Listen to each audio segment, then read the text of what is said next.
What I'd like to do in this lecture is to look at several different things, kind of a hodgepodge, collect-all type things, but there's several important things in this, or issues in this presentation, this lecture, that will be very pertinent to the remainder of this course. So previously we discussed several things, a lot of terminology. In that terminology we gave things certain standards, a lot of things with legal issues. Make sure you're going back and reviewing that information consistently. You're always more than welcome to go back and watch that lecture again. With this lecture, we'll start off with many things. It's labeled OSHA and SOAP.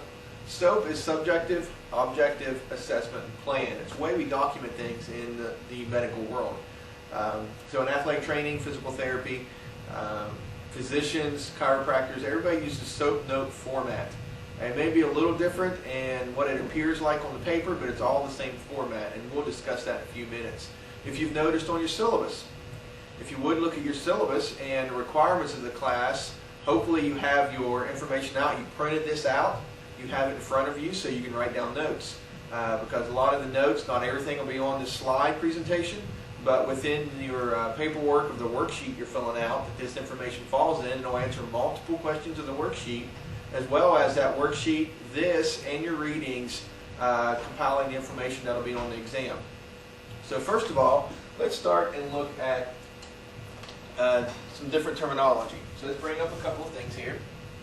The first is acute versus chronic. This is a term we give the things for, I guess, the type of injury that it is, or duration or onset. I guess onset of the injury is probably the best descriptor. Acute is something that is sudden. It's immediate onset. For instance, you sprain your ankle.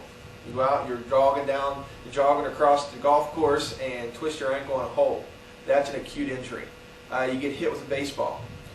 You don't get your arms up in time and take a volleyball to the face when somebody spikes it. That's an acute injury.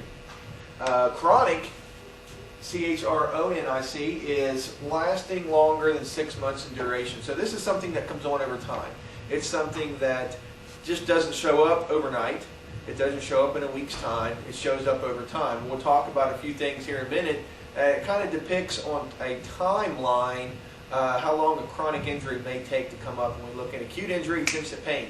You feel it immediately. Chronic injury, it may take you a while to feel the pain, even though damage has already been done. We'll come back to that in just a couple minutes. So acute versus chronic.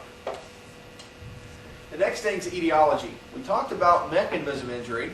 Another term that can be used is etiology. It's the history of the injury. So we talk about something chronic, or you're talking about an illness specifically. Many times we'll use etiology, background or history of an injury or illness. A lot of times an illness, etiology, the background. How did it come on? What brought it on? Same thing with an injury. Chronic. We explain the etiology on the background behind it, the history behind it. The next, you see the symbol down here, U.S. Department of Labor, Occupational Safety and Health Administration. That's what OSHA stands for. It's one of the things on your worksheet you'll have to look up. And in looking this up, I want you to go to their website, find the website, see what all's there. There's a lot of information there. See what you can find that comes up on the medical side of things with OSHA, especially put in blood-borne pathogens. Blood-borne pathogens is something we'll spend a little bit of time with. And that's why I have listed here several things under blood-borne pathogens that's very pertinent to the field of athletic training. The number one rule, whether you're a first aider, first responder, whether you're just taking care, volunteering as a good Samaritan, whatever it may be, always, always, always, or if you're in athletic training, the medical field, use universal precautions. What universal precautions is that treating everyone, regardless of age, regardless of gender, sexual orientation, appearance, ethnicity, anything. It doesn't matter who it is, what age they are, you all treat them all as if they have a possible contamination, meaning that any bodily fluids could have a blood-borne pathogen. So universal precautions, treating everyone the same, regardless. So whether they are 4 or 64 or 24, it doesn't matter. We treat everyone universally as if the blood had a blood-borne pathogen, or any bodily fluid has a blood-borne pathogen. The main one you hear a lot about is HIV/AIDS. HIV/AIDS gets a lot of press. It is very contagious when you look at blood-borne pathogens. The thing about HIV/AIDS, it cannot live outside the body at a different temperature. It has to have a host or it dies. Hepatitis B can live on a surface up to a week dry at room temperature. And hepatitis B is more prevalent in the healthcare field. It kills more healthcare workers every year. Hepatitis B also, there's more of it per volume of blood. So if you took 2 equal drops of blood and 1 drop of blood had HIV/AIDS in it and the other drop of blood had hepatitis B, the hepatitis B drop of blood would have more volume of hepatitis B than HIV/AIDS drop of blood. So it is, hepatitis B is a bigger threat to healthcare workers. Using appropriate personal protective equipment. Personal protective equipment are things like gloves, a face mask, a mask that covers the face or a face shield, things like a gown, shoe covers. So there's a lot of things in personal protective equipment, respirators. A lot of things can be used because if you're in an airborne illness room, then a respirator would have to be used. So personal protective equipment, the proper personal protective equipment must be provided by the employer. So if it is reasonable for you to come in contact with blood or bodily fluids on a daily basis as part of your job, it is a requirement of your employer to provide you with the personal protective equipment at no cost to you so you can protect yourself against bloodborne pathogens. Gloves is the most basic personal protective equipment that we use. As in personal protective equipment, use the PPE, personal protective equipment, as appropriate to the situation. So it's a situation somebody has a cut on their hand and they're bleeding a little bit. The minor cut, they're bleeding a little bit, all you have to put on is gloves. Disposable gloves are not sterile. They are a barrier between you and that person.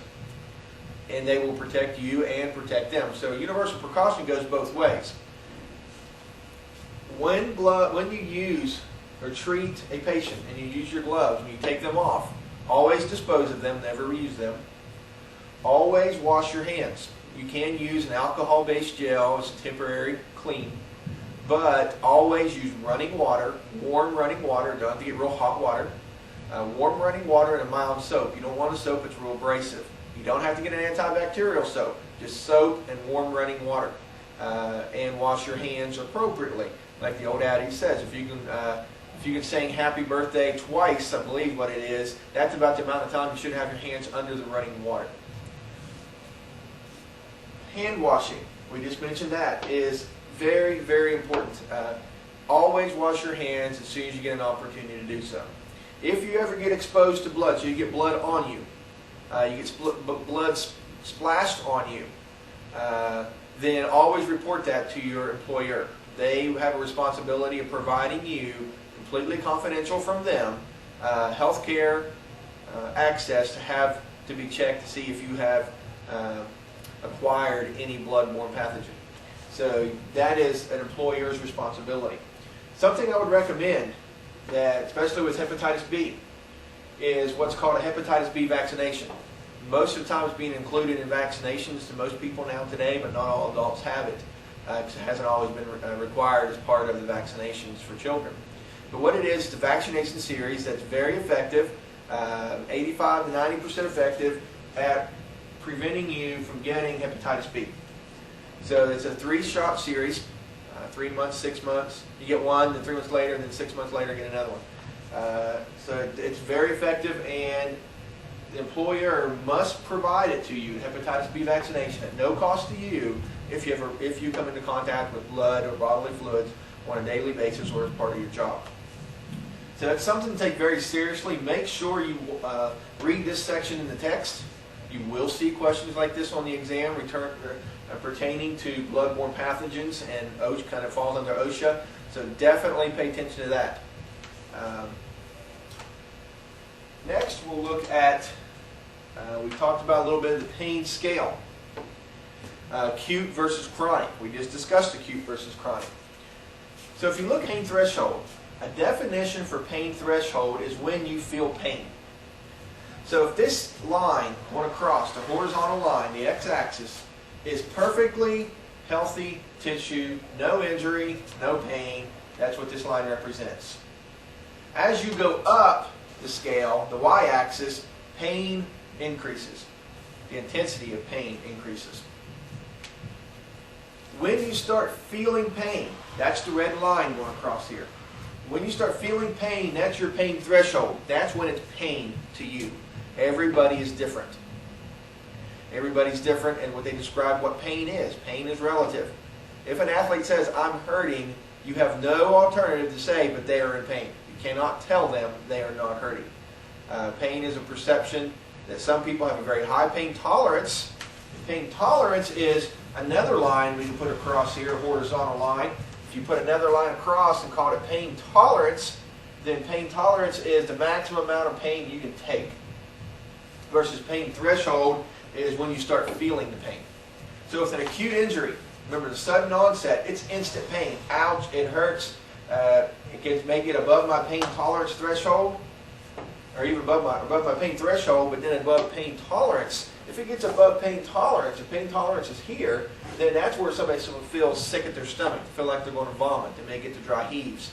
They may even pass out on you. So there's some different reactions to pain that you have to be aware of that someone can go through, especially the first time ankle sprain. Have you ever sprained your ankle before?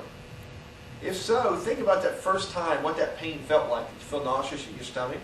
Did you feel like you were going to throw up? Did you throw up? Did you pass out? You can have any of that, none of that, or all of that. Different people's pain tolerance is different. Chronic injuries. Chronic injury is the line here. You see it start going up real slow. So we're getting tissue damage. We're off this baseline, which is perfectly healthy tissue.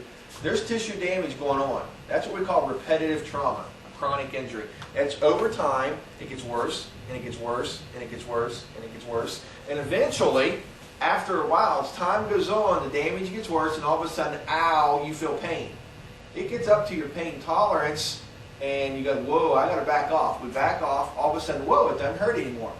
But before we get all the way down, back down here to the baseline where there's perfectly healthy tissue, because this is a timeline going across, then all of a sudden we start doing more activity. And all of a sudden more damage starts getting done. And ow, ow, ow, it hurts again. So we stop, we back off, and oh, it doesn't hurt anymore. It's feeling good, it's feeling good. So I'll start doing activity again, and all of a sudden, ow, ow, ow, it hurts again. And we finally back off. We say, look, we're going to take about 3 or 4 weeks off. And it continually gets better as long as we're not doing anything. We back off of it. So chronic injuries are those that come up over time.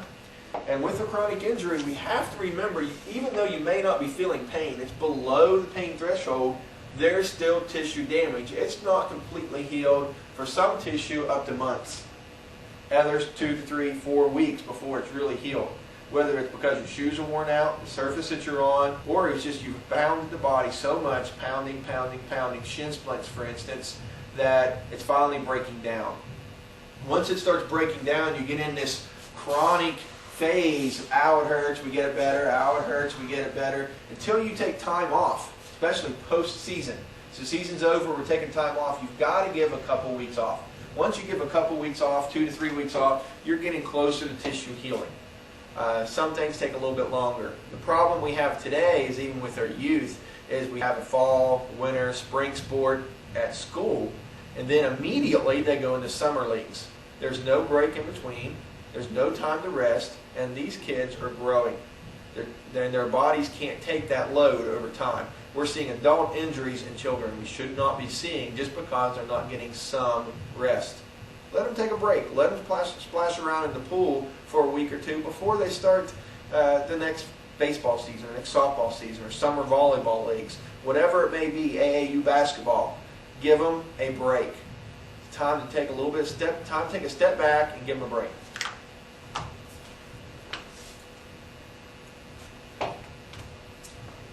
The next thing we'll look at is called SOAP documentation. One of your assignments is to do a SOAP note on someone. So you're going to find somebody with an injury, any complaint at all. My elbow aches, my shoulder hurts, oh, my back's sore today. Anything. Find a complaint somewhere. and say, okay, I'm going to do an evaluation on you and ask you some questions. I'll make up a fictitious name for you. I will make up a fictitious identification number, social security number. That way you're not identifiable, and we're not giving out any breaking any HIPAA regulations here. But they give you permission to do this and hand this in. I'm the only one that will see it. What I'll do is give feedback to you, and say this is great, or I'll say you may need to work on this, add some stuff in here. You didn't ask these questions. This is unanswered. Get this information in there. This belongs somewhere else. Move this to this section. And that's what I'll discuss right now, are the different sections of the SOAP code. First one, you're going to create a database. And you don't have to give them titles. All you have to do is have the person's name, and then name, age, date of birth, ID number, height, weight, vitals, if you've done blood pressure before in first aid. If not, ask them what their last blood pressure was when they had. Do they have any allergies? If so, list their allergies. Are they on any medications? If so, list the medications. How long have they been taking this medication? Emergency contact information, insurance information. All this information goes in the database. And this database is something that generally in athletics we have put together prior to injuries happening. So we've done this already on every athlete.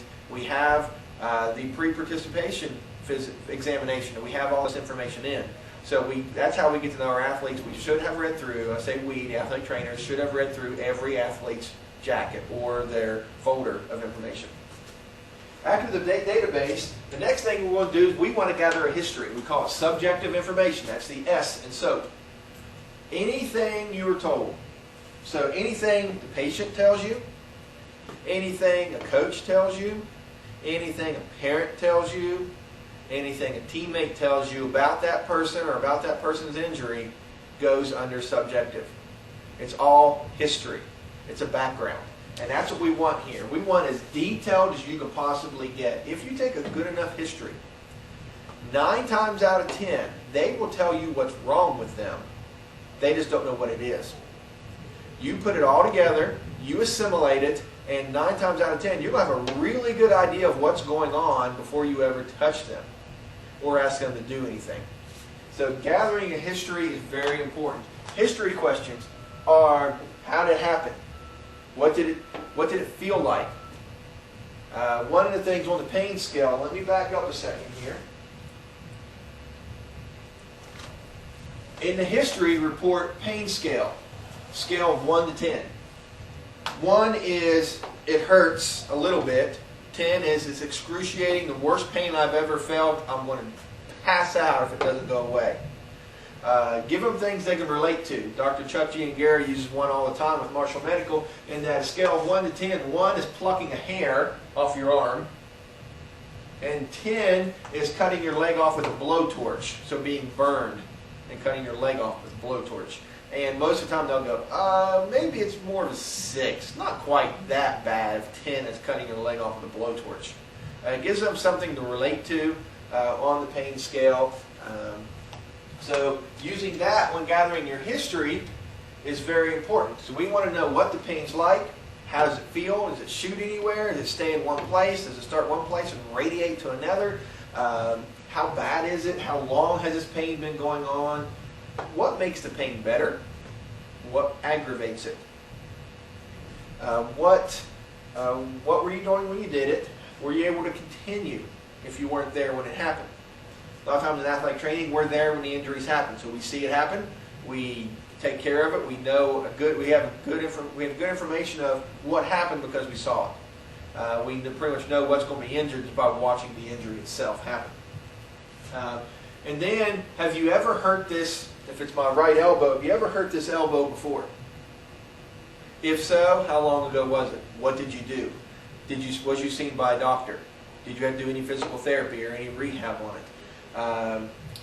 Did you ever have any x-rays taken on it? These are things that tell you how significant the injury was before. Did you have surgery on it? And they may not relate to you saying, well, yeah, I kind of hurt my elbow before, it wasn't too bad, and they had surgery on it. Because too bad to them is relative. Not too bad is something very relative also. And then, not only have you ever hurt your right elbow before, that's the one I just heard again, have you ever hurt your left elbow? Why do you think you'd want to ask them if they ever hurt their left elbow? And the reason is, when we do tests on the right elbow, we do our special test on the right elbow, we want to compare it to the left to see if it's normal. That way we know if we're comparing it to something that's been injured before, we want to know what the injury was to the other elbow. So we know if we're comparing it to something normal for that person or not. So history is very detailed. A lot of questions go into gathering a history. The next thing is objective. Another large section. Objective starts as soon as you see this person for the first time. You start observing them. It's observation. Anything you observe, anything you palpate, and anything you test. So observation begins when they walk in. How did they walk in? Was their gait normal or was it antalgic? Antalgic gait is painful gait. Were they limping? Are they carrying their arm like this? Were they not move it? When they take a shirt off for you to look at their shoulder or back, how do they take it off? Do they hold their arm and pull their clothing over top of them and not move the injured arm? Or do they freely move it? If they freely move it, then that gives you information, some information on how bad it is to start with. So everything you observe, are there scars? Is there black and blue? So is there discoloration? Is there swelling? So is there anything swelling in a joint? We call it effusion. Swelling in a muscle that's not in a joint, or swelling anywhere other than a joint, we call it edema. So is there any edema or effusion, swelling? Then we start to palpate. One of the first things we do when we palpate is, especially if it's an arm or leg, is get a distal pulse. If it's a significant injury, especially. If there's a bad knee injury, shoulder dislocation, you suspect a shoulder dislocation, elbow dislocation, always get a distal pulse. Remember, upper extremity distal pulse is radial pulse. Lower extremity distal pulse on the front of the foot is dorsalis pedis or posterior tibialis. There's a couple of them you can look up there and see where they're at. Find them on yourself. Get used to finding pulse. The other things you can do is push on your nail real hard, on your fingernail, and it'll turn white. That's because you're pushing the blood out. When you let go, it should turn, the color should come back into it. And we call that capillary refill. Are they getting capillary refill? And then we palpate bony structures next. We always palpate bone. Any point tenderness. Let me say that again. Any point tenderness on the bone. Always suspect a fracture until you're proven otherwise. Even with a stress fracture, remember one of the things we talked about, with stress fractures, they don't always show up on x-ray. If they don't always show up on x-ray, we go with our clinical suspicion. Let's back off of this for a little while, and let's give it a week, and let's re-x-ray. And then if you see that bright white line on the x-ray, it's like, aha, I was right. If there's no bright white line, and they're still very, very point tender, maybe let's give it another week. It can take some time for healing to take place, especially if they're still doing activity, if you can't get them to be compliant with what you're wanting them to do. So we palpate bony tissue first, bonies first, and then we palpate soft tissue. Soft tissue being muscle, tendon, remember tendon connects muscle to bone, and ligaments. We palpate over some ligaments, we actually palpate some other ligaments. When we get to specific joints, you'll see some of that in your text and in some of your assignments. So we do a lot of palpation. When you do palpation, you'll push, and then you push a little bit harder. So you add pressure to it, and you see how much they can take before it's painful or not. And then we do testing. We do all kinds of special tests. Special tests may include stressing a ligament. When we stress a ligament, we want to see, is it torn completely in half? Is it partially torn? Or is it just dinged, quote unquote? Is it just sore from where it got a lot of pressure put on it? Remember when we talked about sprains, S-P-R-A-I-N, we mentioned first, second, and third degree. So you're looking at a first, second, third degree sprain. Or do we do tests to rule out fracture? We do multiple different types of special tests. We do, tests for range of motion. If I'm standing here and I'm your patient and I do this, it's called active range of motion, AROM, A-R-O-M. If I'm relaxed and I'm the patient and you take my elbow and you take my arm and bend my elbow, that's called passive range of motion. You did it for me. PROM, P-R-O-M, all capital letters.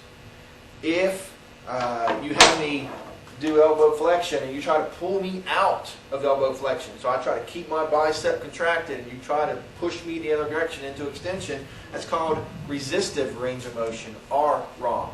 We call it manual muscle testing. Always manual muscle test, is it normal to the other side or not? Is the range of motion of both of my elbows the same? Are they bilaterally equal? So we want to test multiple things. We want to observe what they're doing, observe facial expressions.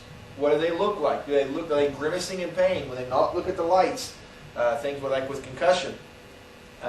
Do you see discoloration? Do you see gait changes, in the way that they walk, how they're carrying themselves, carrying angles with the elbows, or the way they carry their shoulders? Then we palpate bony tissue first, and then soft tissue. And even prior to that, if it's a joint injury, you may want to get a distal pulse in there if you suspect anything severe. And then all the tests we do, our special test on the joints. We test ligaments. We'll test for fractures. A lot of different things we do on the clinical side of things. And then the assessment. So objective O portion of SOAP. A portion of SOAP is assessment. It's what you think is wrong. What's your clinical impression? Your clinical impression should be short and to the point.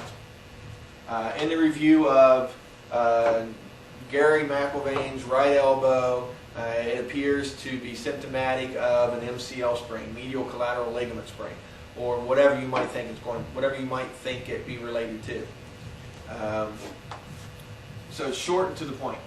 It's not long, it's not drawn out, it's not the evaluation, it's what you come up with your conclusion, your clinical impression.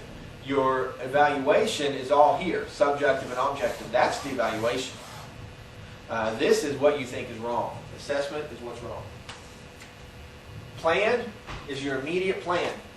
What are you going to do right now? And then you can have a long-term plan also.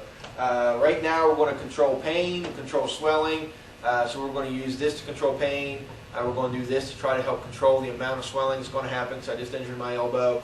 And then as soon as and refer, make sure refer to the physician. As athletic trainers, we don't order X-rays; only physicians order X-rays. But 9 times out of 10, we refer because we think because of our clinical impression there might be a fracture somewhere, whether it be a avulsion fracture, stress fracture, oblique fracture, whatever it may be. Physician generally will X-ray, and then after the X-ray, we'll come up with a new plan. Always, always, always sign and date right immediately under your plan. Because this document could become a legal document. You want to make sure that it is signed and dated when you did it. It is appropriately filled out. It is completely filled out.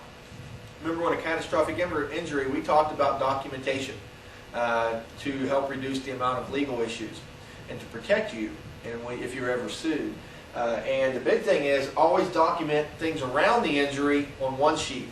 And then in your SOAP note, you document the injury itself and document it well. Always document every injury well. Re-evaluate and write new SOAP notes regularly. Don't just write one SOAP note and never reevaluate and document your reevaluation. You, as an athletic trainer, we'll reevaluate someone every time we see them. But we don't always document it, and that's an issue. That's an under-documentation. So always sign and date, do this often. This is what we'll generally refer to as an initial SOAP note. If you look online, there's one called it's a SOAP sample, or sample SOAP note. And the sample SOAP note actually writes out all the questions and what you would put where and puts it in order for you. So you can use it as a template. Don't use all the headings. You can put SOAP if you want or something like that. But under database, don't write database name, then the person's name. Just put their name only. Don't write name, just put it in there. So just include the information. If something's not pertinent or you don't know what it is, we haven't covered it yet, because that same sample SOAP note gets used for upper level classes. And they will use it and put more information with it, especially with some of the things with gait, posture, and some of those things where they do gait and posture evaluations, which we do not do in this class. If you evaluate an injury, it happened, let's say I injured my ACL 2 years ago, and I had ACL reconstruction. And after my ACL reconstruction, I did rehab at Huntington Physical Therapy or Elite Rehab and Fitness in Ironton. Wherever it may be, I did rehab and completed my rehab. I got discharged. The doctor released me to do full activity, and I continued working out, and I'm back on a team again. You evaluate me. You want to evaluate, okay, let's do a SOAP note on that injury that I had 2 years ago. So now everything up to now, including the injury, the surgery, the doctor that did the surgery, the hospital where the surgery was done, who did the rehab, where the rehab was done, some of what the rehab was, when I was released, the date of the injury is all subjective information now. And then you go, okay, new subjective information is, how do you feel today? Are you having any problems? Do you have any problems walking up and down stairs? Do you have any pain in that knee? And then whatever I tell you goes under subjective after all the previous history, from the initial injury, from the surgery, or initial illness, whatever it may have been, and then what's going on today. Objective, anything you observe, palpate, or test today. So if today is November the 29th, 2007, and you're doing an evaluation on something from 2 years ago, on November 29th, 2007, what's it look like? Do you see any scars? What's the size of the leg look like compared to the other side? When you palpate it, palpate the bony structures. You've had anatomy. Look in your book. What are the structures of the knee? When you palpate it, am I tender on anything? If so, report it. When you do any tests that you may know how to do, you may not know how to do many right now. So you don't, besides range of motion, can I lay on my stomach and bend both knees just as far? Can I squat all the way down? Some things like that, basic tests you can do and report it. Assessment. Now your assessment changes. I've evaluated Gary McElvain's ACL injury from 2 years ago, and he seems to be doing well. That's it. And then plan, continue, current level of activity. If he has any problems, refer him back to his therapist or physician. And then sign and date. So whether you do an initial SOAP note, which is what you see online, the sample one, or you do one from previous days, they're practically the same, with the exception of everything from the previous injury is now subjective, and you give a new evaluation. So either one of those, when you do this assignment, you will hand it in, you'll submit it, you'll post it, and once you post it, then I will send feedback, and if it's okay, I'll say, here's your credit, it looks good, and you won't get really any feedback because it was perfect or near perfect, it's good enough for this class. Or if there's issues, I'll send it back. I'll send back and say you need to work on X, Y, and Z. If you want, email it to me early and say, here's my SOAP note. Can you take a look at it? Is there anything that needs changed around before I post it? I'm perfectly fine with that. I don't have any issues doing that. Give me a day or two to respond. Don't do it today before it's due because you wouldn't get it back in time to work on it. So give me a couple of days. I generally get things turned around rather quickly. I can open it, look through it, write some comments on it, save it, zip it right back to you by email. My email's in the syllabus. And you can also post it online on the email online also. So this is one of your assignments. You do get points in the class for it. It is required for you to do this. This stuff like this can show up on exam, where things go in a SOAP note. So given a scenario, things may have several letters. Where does this go in a SOAP note, each thing? So you have to know where to place it. You have to demonstrate that you know how to write a SOAP note.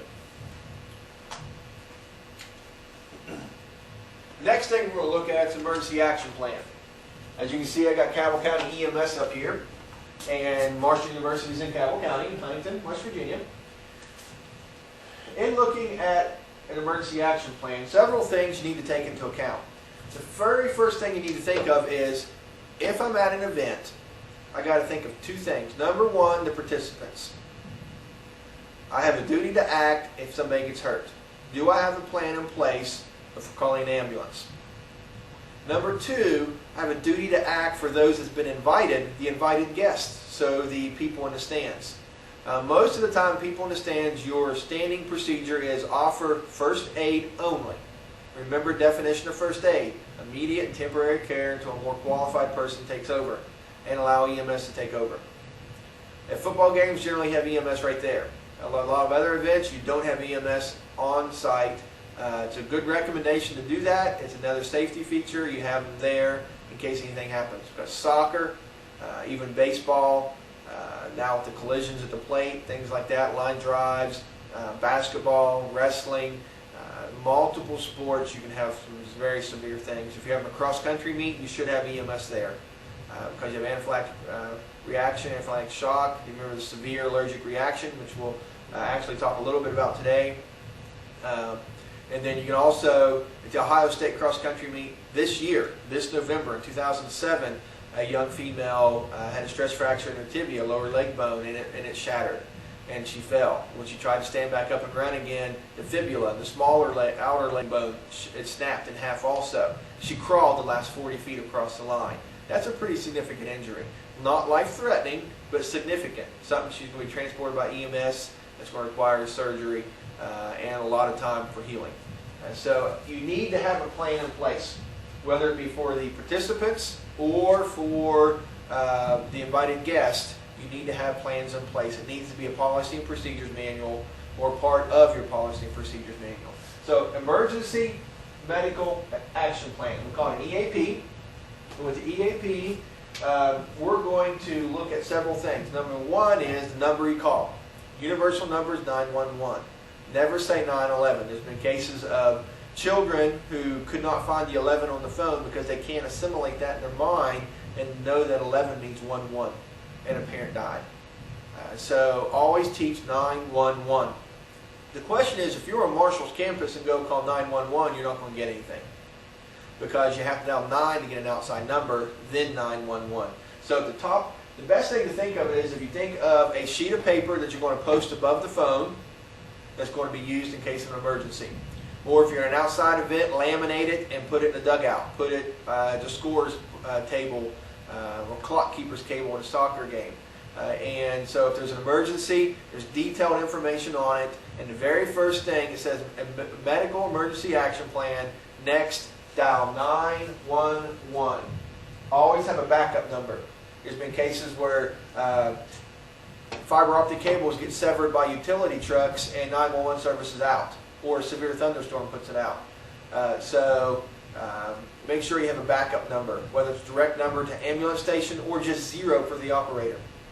What happens if regular phone lines are dead? Is there a backup? Who has a cell phone? Is there one designated for this emergency? So emergency phone numbers. Phone number you're calling from. Case of a soccer game going on off campus somewhere. And in an off-campus soccer game, someone gets hurt. A parent leaves to go call an ambulance, and then once they say, okay, ambulance is on the way, they wait for 911 to hang up, just like you're supposed to. Never hang up with 911, always let them end the call. But someone needs to stay by that phone. Because, in this case, she came back to the field. And when she came back to the field, they drove to the university looking for what's going on, what's wrong. And it's Saturday morning. Nobody's there. Nobody's anywhere. Nobody's in any offices. So they finally get a hold of an operator, get a hold of security on campus, and they say, oh, sorry, they get a hold of somebody. By this time, that person went and called 911 again. And they ask, where are you at? Which brings us to the next point. You need an address or the location of where you're actually at, not just Marshall University. Because if you put Marshall University as the address, 1 John Marshall Drive, Huntington, West Virginia, 25755, then there's an issue. That's 6 or 8 city blocks or more. Probably covers 12 to 14 city blocks. It's a large campus. It's not as big as many other campuses. University of Kentucky, West Virginia University, they're spread out everywhere. You need to have a specific address of the location you're at. You need specific driving directions to that place, wherever the injury has occurred. And in the specific driving directions, you need things like turn west on whatever avenue, turn north on whatever street, stop at whatever the address is, enter the northwest doors on the first floor, go up 2 flights of stairs, and onto the second floor, and turn whatever direction, north, east, west, south, whatever it may be. Very specific directions. Don't go up past the car wash, and then you'll see an older house that's about torn down, and turn left when you pass it, and then you'll go up past, there's an older tree that the branch goes almost over the road completely, and it's on the right past it. Don't give directions like that. That's how I give directions to people coming to my house. I'll give them some specific directions, but I give them landmarks. You can include some landmarks, but give specific direction.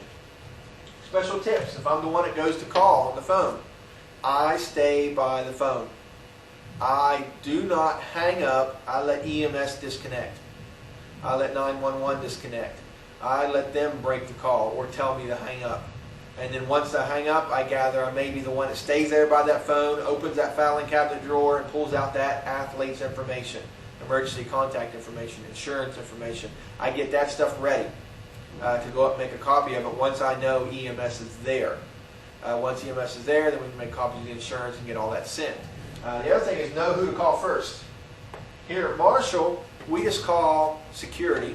We tell them what building we're in, what room we're in, or where we're at on campus, and they call 911 and they get the ambulance here. Whether they use a direct number or 911 services, whichever, they get them here. We don't have to worry about it. If you call directly, when I was in Nashville, I dialed 9 to get an off-campus line, and then dialed 911. And then as soon as the EMS said, okay, you can hang up the phone now, and they hung their phone up, I called security. This was part of the plan. Security knew what the plan was. We practiced the plan.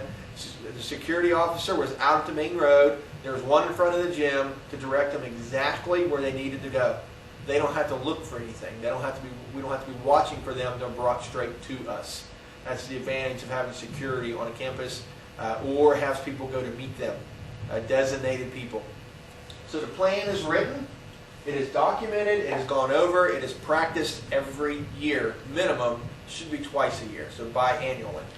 So emergency action plan, one of the things you can do, and one of the things you'll do on your worksheet is go back to your high school, went to high school, write an emergency medical action plan. So write an EAP, and for the EAP, do it to the football field, baseball field, softball field, gymnasium. It doesn't matter. Just choose one of the locations on that campus and talk to the principal, tell them what you're doing, and write a plan for it. Show them the plan. Make sure you get the correct addresses, correct phone numbers. I want it to be real. It could be something you should give them a copy of. Maybe they can even institute that as a plan of being used. And maybe do it for show them how to do it for the softball fields, different than the gym, and laminate it and have it out at the dugouts, or even in the scores booth, so that they know exactly what's going on. And everybody knows this plan. Everybody has a part in the plan if something would go wrong. Next thing we're going to look at is multiple things. You say vitals, what's the first thing you think of? Here we have a picture of a young lady getting her blood pressure taken. We think of vitals, blood pressure. What else do you think of? Multiple things. Pulse. Yes, that's another one. Respiration, breathing. Do they have a temperature? If you look up the text, vitals could go from anything from consciousness all the way down to what their pupils are doing and what they look like and their skin color. But I look at vitals as something to sustain life. You can be unconscious and still live. You can have different skin color for whatever reason because of an injury and still live. Your pupils can be doing some weird things. If you don't recognize what's going on and stop from progressing, it can become detrimental. But it gives you information, but it doesn't, whether your pupils are dilated or fixed doesn't mean you're going to live, or it doesn't make you live or die. It tells you information of what's going on that could cause you to live or die. So what we want to pay attention to is blood pressure, pulse, respirations, and temperature. And usually we say to somebody, what's good blood pressure? 120/80. That's now considered pre-hypertension. However, think of ranges. It's not one specific number, but if it's in this range, okay, we're happy with it. So the first one, we always report blood pressure, say 120/80. The 120 is systolic blood pressure when the heart pumps and squeezes down, forces the blood out, and diastolic when the heart relaxes and refills. So range, 100 to 140 over 60 to 90 millimeters of mercury. So long as it's in that range, 100 to 140 over 60 to 90, we're happy with it. We're not upset. Okay, yeah, it might be a little high, but if they're injured and they're in pain, systolic can go up without a doubt. If they're above this or below it, systolic or diastolic or both, then why? What's going on? What's causing this? Are they below it because they're really in good shape? Or are they below it because they're bleeding out and blood pressure is dropping? So you need to know the norms, so if it's not normal, then you start to associate it with something. Pulse, 60 to 100 times per minute. Probably the average is right around 70 to 72. But as long as it's between 60 and 100, hey, that's great. Especially if somebody's injured. It's going to be a little bit higher. It's going to be beating a little bit faster, maybe a little bit harder. Your really good endurance people, your cross-country runners, your soccer players that do a lot, your sweepers in soccer, your receivers on some football teams, and your track runners.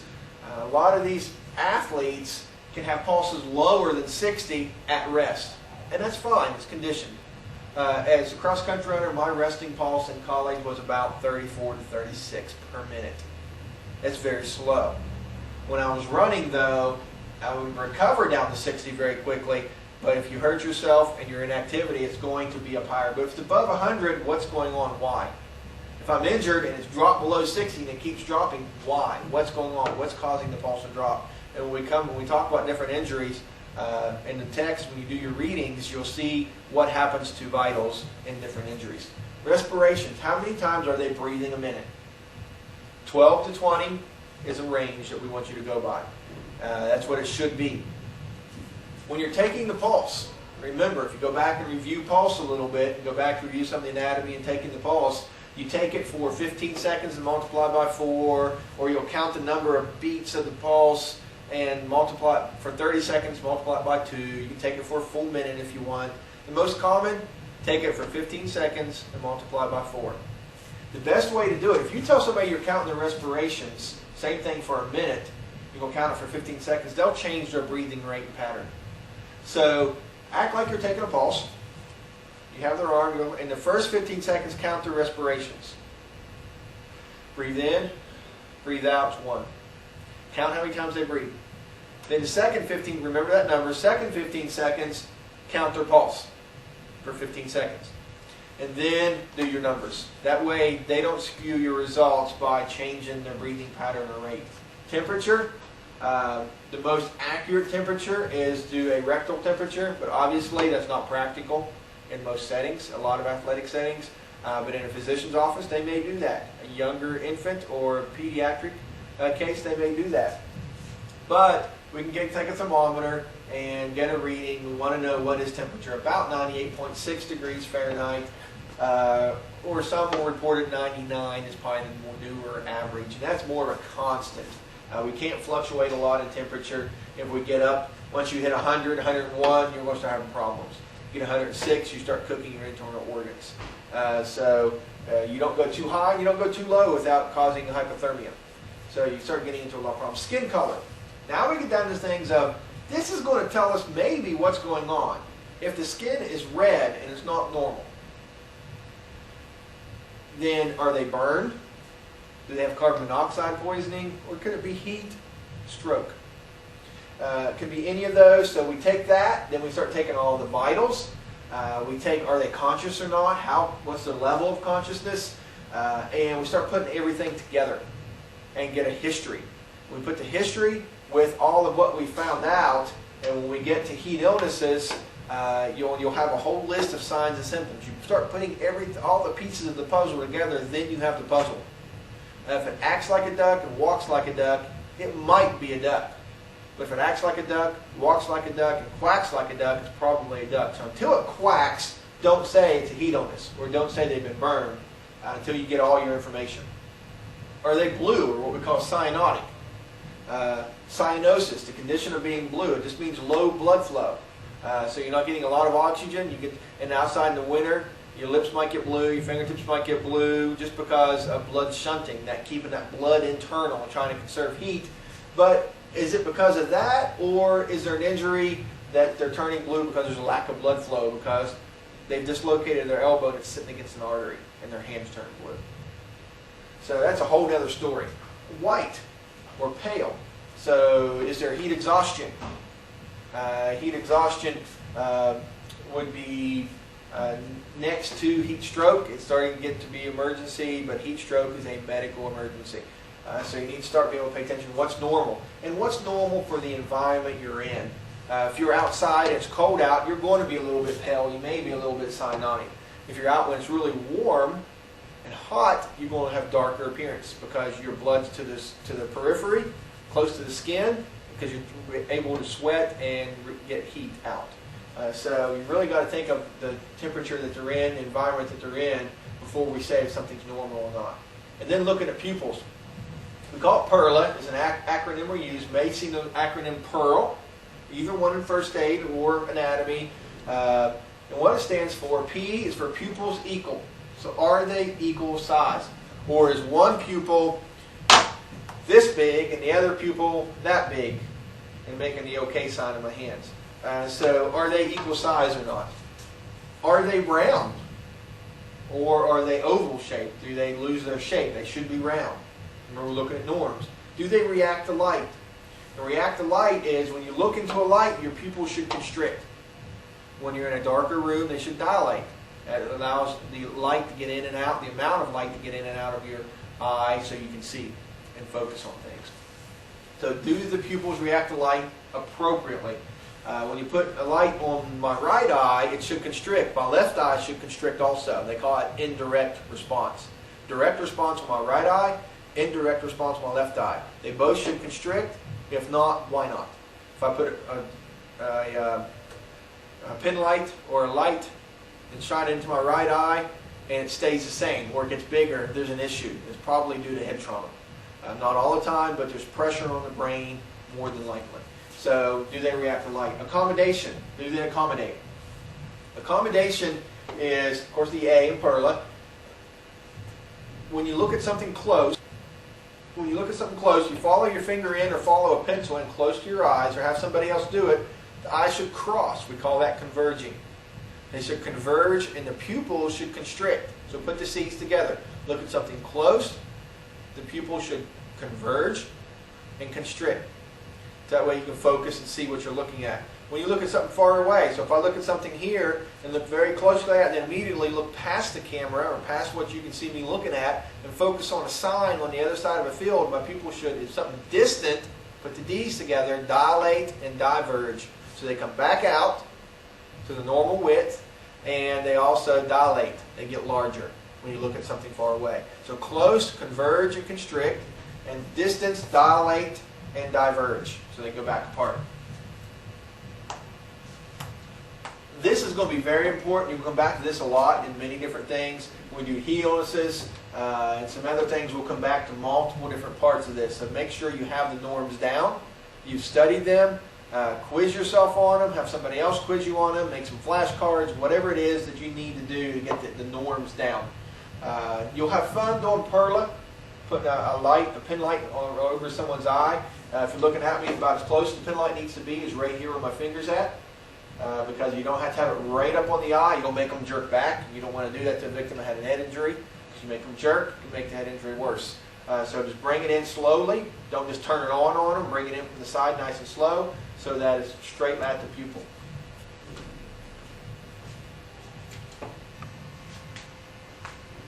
Okay, what we'll look at next is the abdominopelvic quadrants. With the abdominopelvic quadrants, the first thing you want to look at are landmarks. The first top landmark, the superior landmark, is the diaphragm. So if I pull my skeleton over here, and you look at the skeleton, the diaphragm pretty much follows the false ribs, just above the false ribs, and it's a muscle of inspiration. So it's the upper boundary. The vertical boundary goes through the belly button and divides the body in the upper or in the right and left halves. So if you're looking at the skeleton looking straight at you, goes through the nose and divides the body into right and left halves. This horizontal line goes through the belly button, so the belly button is the center or the crosshairs. It divides the body into upper and lower portions. You can't see the belly button on the skeleton, obviously, but it divides the body into upper and lower portions.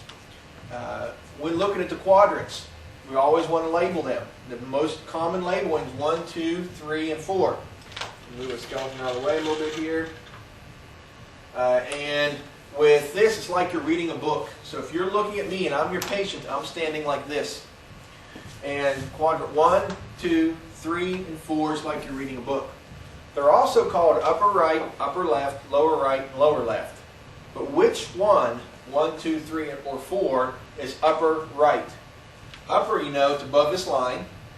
But which right? Your right or the patient's right? Always go by the patient's perspective. So if I'm your patient, it's my right. My upper right is number 1. My upper left is quadrant 2. My upper lower right quadrant is quadrant 3, and lower left quadrant is quadrant 4.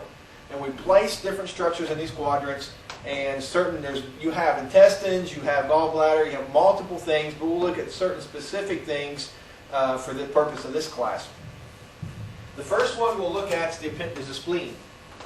With the spleen, it's a very vascular organ, part of the lymphatic system, has a very, very, very good blood supply. It can become engorged with blood very easily.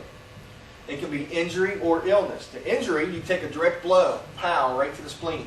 If you look at our skeleton here, or get your book open, the spleen sits kind of about right here. It's that upper left quadrant, or quadrant 2. And with that, injury to the spleen, the interesting thing about the spleen is that it's self-splinting. But the problem is that splint is very weak. It can bleed out. You can bleed out very quickly. It'll pull right back apart. So even though it may self-splint, it's not a good splint. With as much blood supply the spleen has, somebody can bleed out internally and die, and go into what we call hypovolemic shock. We'll talk about that here in just a couple minutes. But with spleen, you get injury, you can get referred pain to the left shoulder. So pain and referred to left shoulder. So if my spleen's injured, I'm like, man, my left arm hurts. Doesn't make sense. I didn't get hit in my left arm. Or you think, okay, why is the left arm hurting also? Oh, wait a minute, there's an abdominal injury. Where is it at? Oh, it's right over the spleen. So it's tender to palpate. There's referred pain. We call this referred pain, and it's in your worksheet to fill out. If you print this off, you can see it very clearly. Kerr's sign, K-E-H-R''S.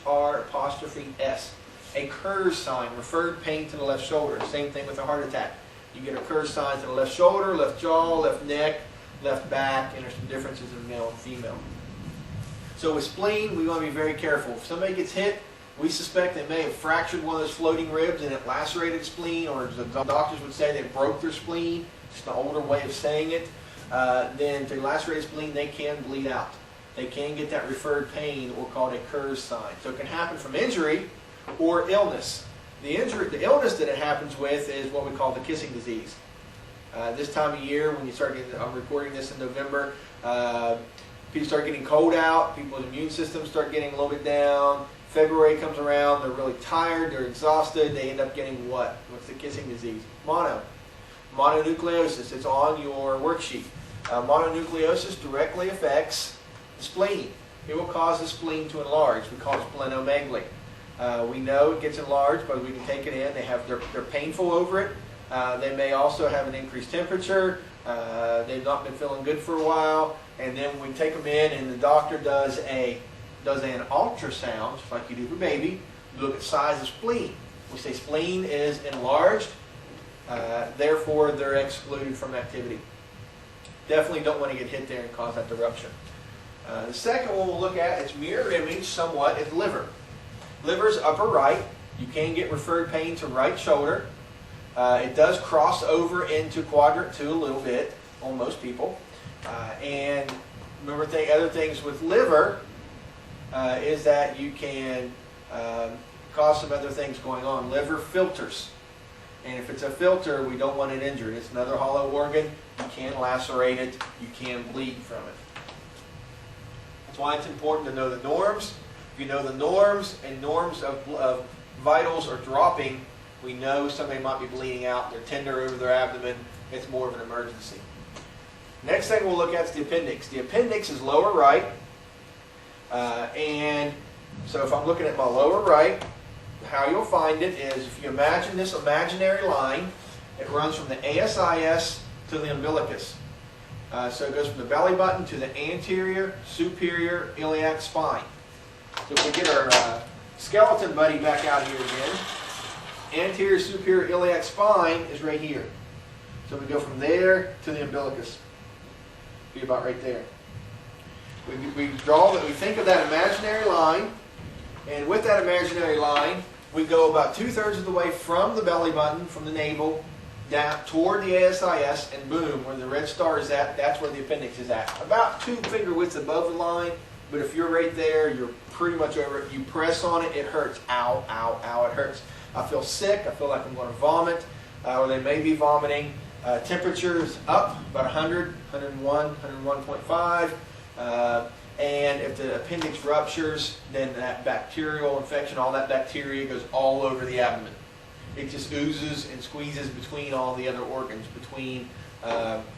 gets up around the liver, gets in around the intestines, and all that has to be cleaned out. That's not a good situation. You want some strong antibiotics because of bacterial infection.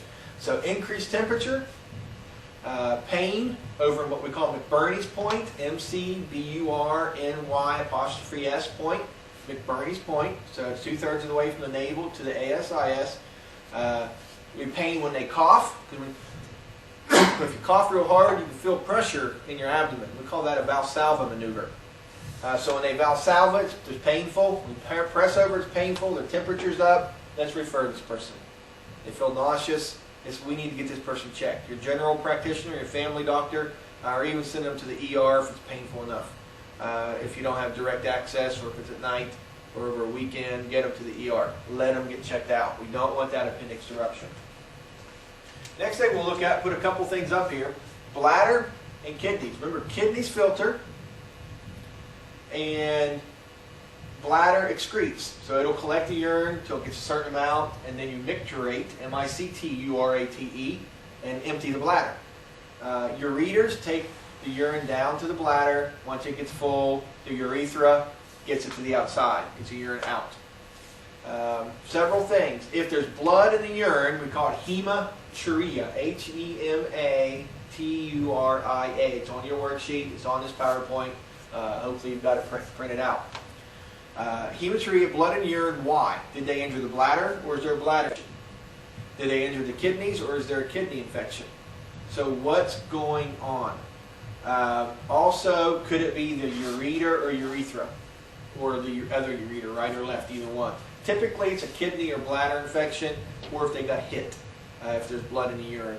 When you do a urinalysis, there can be a trace of blood in the urine. It may be normal if they worked out real hard that morning, or if it's a female and they're on their menstrual cycle, or it's during their menstrual cycle, then it would be an expected finding. So, bladder and kidneys. It's important to think when you look at the abdomen, the abdominopelvic quadrants, quadrants 1, 2, 3, and 4, the biggies, the real biggies, spleen, liver, and appendix. We don't want to forget about kidneys and bladder. Kidneys you think of from the back. If you tap over the kidneys like that, and there's pain, sometimes you'll put your fingers over it and tap on your fingers. We call that a kidney tap test, and that makes it hurts. Think probably kidney infection at that point, or bruised kidney if they got hit or kneed in the back. And got the kidney contused. With the quadrants, we always want to think about, are they bleeding internally? If they bleed internally, they lose blood volume, hypo, low, volemic, volume, shock. They can go into shock. It's also, there's other names for this type of shock, but the one used most common is hypovolemic shock. Internal bleeding. How do we know someone's bleeding out internally? We talked about a couple already. Number one, what happens to blood pressure? If we're losing blood in the abdomen, blood pressure will drop. That's why it's crucial getting around the vitals if they have an injury to what you suspect of the spleen or liver, especially. Also, besides blood pressure dropping, once blood pressure drops, your carotid sinuses, which are up here at the angle of the jaw, there are baroreceptors in the carotid arteries, in the walls of the carotid arteries, and they detect blood pressure. That's why you never push on both sides at one time.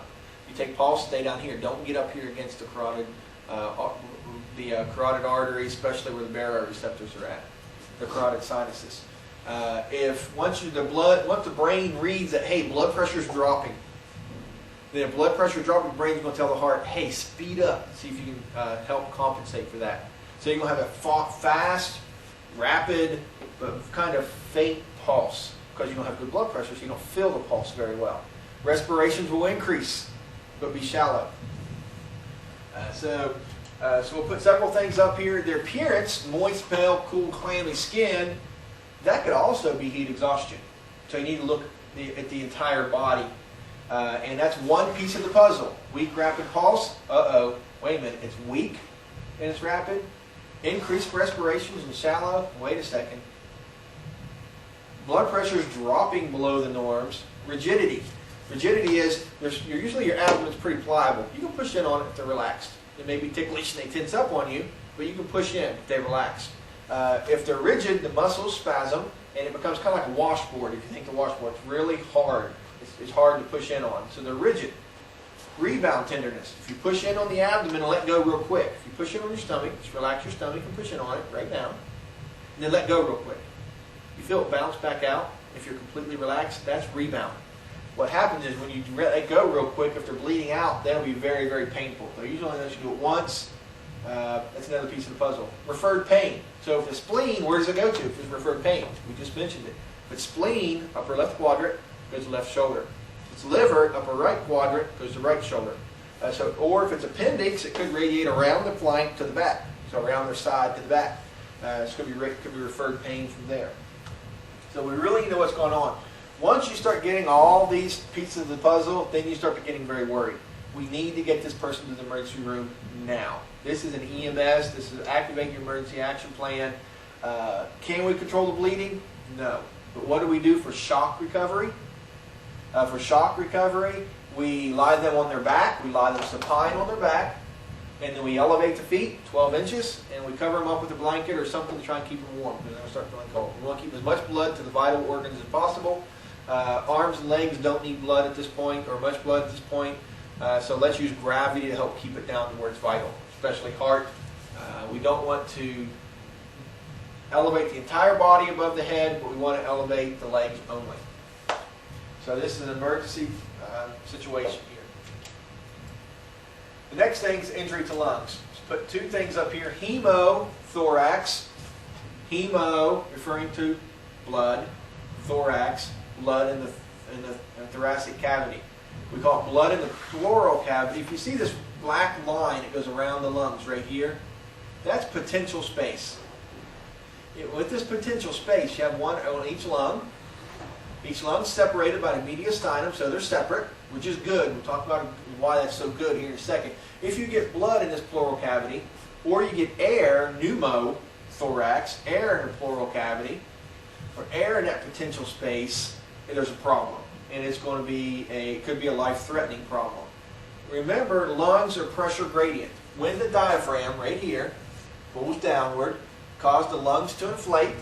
When the lungs inflate, air comes in because there's more space. The pressure is lower inside the lungs than it is out in the atmosphere. If it's lower inside the lungs than it is out in the atmosphere, air will go in.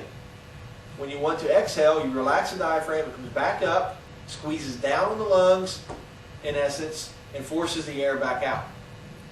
But if it's a pressure gradient system, what happens if we change the pressure around the lung?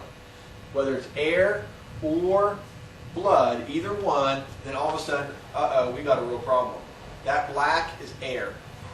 And air around the lung will cause the lung to collapse. And a collapsed lung is not good. That's why it's great the mediastinum separates it and one lung can still work. It's crucial that this lung can still work. With this, how do we know one lung's collapsed? One thing is it's painful to breathe. The second thing is the chest will not rise on my right side. So if my right lung is collapsed, my left side will rise when I breathe in. Inhale, my right side does not. So there's asymmetry in breathing.